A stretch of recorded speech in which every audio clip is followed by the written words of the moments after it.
A manhunt is underway for two capital murder suspects who killed a father and daughter in Forest Hill. Good evening, I'm Steve Eager. Police say 24-year-old Adonis Robinson and 21-year-old Jacoby Russell are responsible for shooting and killing a local rapper, Ronnie Sibley, and his 5-year-old daughter Monday at a car wash. Fox 4's Dion Anglin has the latest from police. Dion.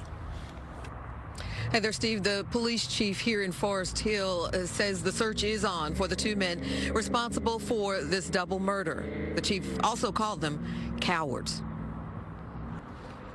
Now, we asked the police chief if there was a vehicle description to go along with this search. The chief let us know that the vehicle used during the double murder is already recovered. He would not say where that vehicle was found. So as you can see, the news is reporting that they have identified suspects in the little Ronnie and his daughter's unaliving, right? They have these suspects on video. I told you guys that they have a computer grid. They see everything. They got computers where they see, I guarantee you, they saw these guys when they left out, wherever they left from to go do the hit. When they got there, when they drove back to wherever they at, they got everything on the computer. On a grid. You're not getting away with nothing. I don't know what more we gotta say online to get this through to y'all heads, man. Some of y'all don't care. You just want to go to jail. You don't care. But they have everything under surveillance. There is no, listen to me. There is no more privacy. The urban ghetto is obsolete. They gentrified the ghettos. The old school way of living is over. There's drops, walk by, all these things that you think that you want to do, you're not getting away with that no more. They got the whole game checkmated, right? And these guys still want to live by that old school archaic way of thinking, right? So now we got a 5-year-old that's unalive, right? And everybody's in an uproar, everybody's upset. But this is the question. Will you be upset tomorrow or today when another black person is unalived, right?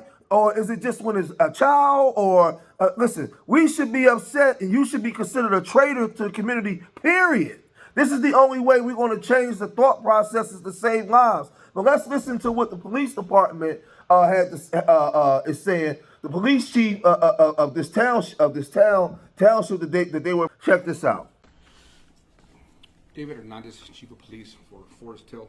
First off, I want to thank you for being here today and apologize for the reschedule from yesterday. But I want you to understand that our approach is to have fact findings, have facts for our community. There's a lot of information out there in social media, so we were receiving a lot of that information, so we had to make sure that we had the right information. It was a shocking event from North Texas.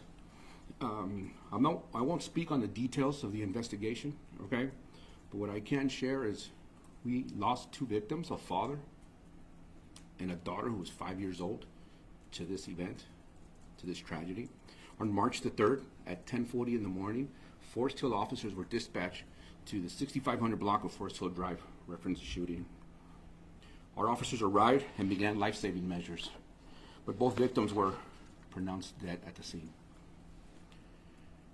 My first press release that I put out, I shared that we had identified a suspect vehicle. We had identified two suspects in the incident. And now we've identified the two cowards who took the lives of these innocent people. We have public enemy number one, Adonis Robinson, who is also a registered sex offender. Public enemy number two, Jacoby Russell, who's on the run. They're scared, they're cowards, they're hiding. We ask the public, please, you know where they're at? Let us know. This investigation started on Monday. The Texas Rangers have been our primary investigators. Our Forest Hill CID unit has been assisting. But I wouldn't be here standing today if it wasn't for the Fort Worth Police Department. I want to thank them because their efforts, their officers, their assistance has been instrumental. From the minute the call came in, they started working. They have not stopped. We also had the Everett Police Department who assisted in crime control, in crime scene control and crowd control. It wasn't enough. You were out there. We had to call Tarrant County Sheriff's Department. We had to call the Tri-County Auto Theft Task Force. We had to call Mansfield. We had to call Cannondale. It was a large scene and we needed the help and the resources came pouring in. And I want to thank them all. We're aware of the video that was leaked online. We urge the public to refrain from sharing it.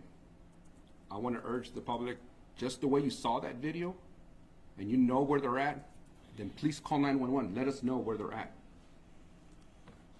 I encourage anyone with information to please, if you want to stay anonymous, 713-2222-TIPS. Call Crime Stoppers. Let them know.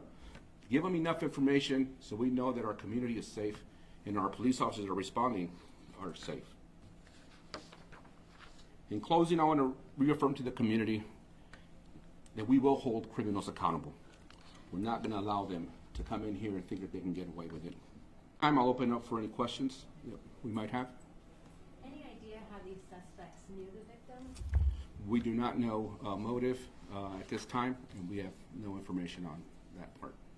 Chief, can you describe what you guys see in the surveillance video? Who is shot? Where are they shot? Where was this baby girl when she was shot? And was she at all the intended target? Was she visible, basically, to the shooters? So I specifically have not seen any other videos, so I cannot comment on where and who it was involved as far as the incident. And then we also have to remember that the Texas Rangers are our primary investigators, and we won't be speaking on behalf of what they have as far as evidence and documentation. Can you at least say where the baby girl was located when she was shot? She was in the car wash, specifically where we don't know. So that's part of the assistance that we received from the Tarrant County Sheriff's Department's crime scene. With their intelligence and their expertise and the scientific behind that, they will be able to place where our victims were based on shot placements and diagramming of the crime scene. Are you saying that you're unable to say whether or not she was inside or outside of the vehicle? Correct. What would you say to the community of Forest Hill who are concerned about the number of murders this year compared to last year and scared of this gun violence? What I would like to take this time to say how extremely proud I am of our police officers in Forest Hill right now. What they've gone through the last 11 days is unheard of. What they've had to experience is unheard of. What they've done day in and day out, long hours, it's unheard of. Their commitment to the community has shown us what they're willing to do. To answer your question as well, the 3 incidents are isolated incidents, okay? We had the Mansfield incident where an employer and his employee were at odds. The following day, we had a victim who was killed with a stray bullet, not related. And then on Monday, we had a victim who was targeted. It was an isolated incident. So to the community, I tell you, we are a safe community. The Sheriff Department has reached out to us, and we are working on a plan to increase patrol in the area. Sheriff Wayburn has called me numerous times, providing support, and we're going to continue to do that and answer the call as it comes in. What can you tell us about these two? Where they're from and criminal histories? They're very young. We know they're from Fort Worth, ma'am. Specifically where they're from, I am not sure. What, if anything, did one of the victims appears to have been a local rapper? What, if anything, did his rapping career on Instagram? It looks like he had some sort of gambling lifestyle, and also his social media presence. What may this have had to do with the motive in this case? And are y'all also delving into his online footprint? So based on the music industry that he's a part of, it is all part of the investigation. And like I said earlier, we're on a fact-finding base. Everything that's being put out is being reviewed and analyzed by the Texas Rangers. So we don't have any specific motive at this time.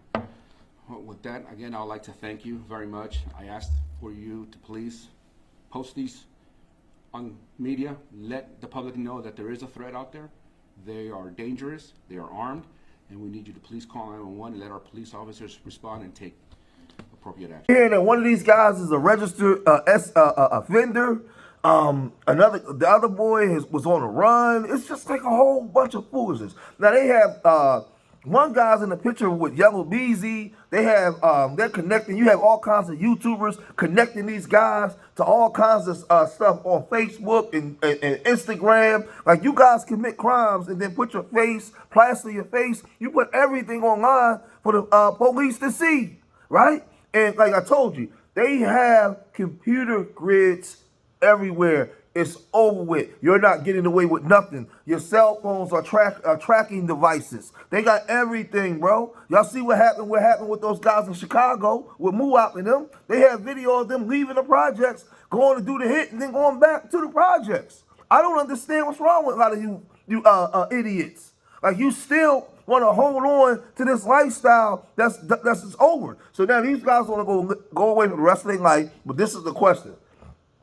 Going forward, right? When are we going to create the thing? If you unalive a black person, you are a traitor to the community. When are we going to adopt that? Right? You celebrate a deaf culture, you are a traitor to the community. Because that little girl is unalive because of the actions of the father. It's what it is. And we got to call it for what it is. He might have been a good young guy, but he was affiliated and he was a part of things that bring death.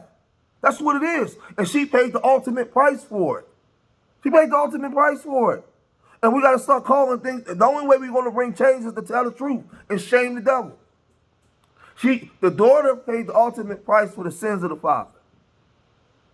Man, and listen, we can't all of a sudden act like we shocked when death knocking, when we support this culture. And